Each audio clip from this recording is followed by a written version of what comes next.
Someone asked me 2 days ago, why did you get so close to your men? Over the last 3 years, I have known many of them before.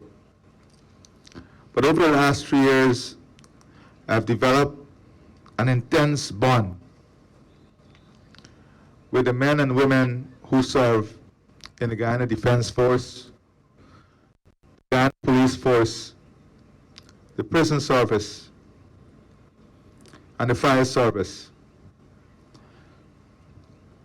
Because every time I call on these men and women,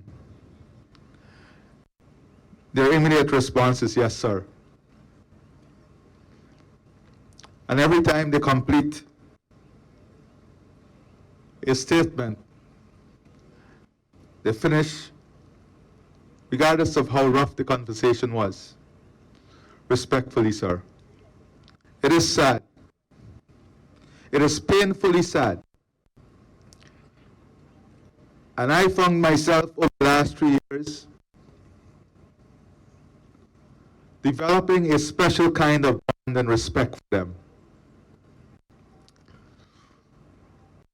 Because I know what they do.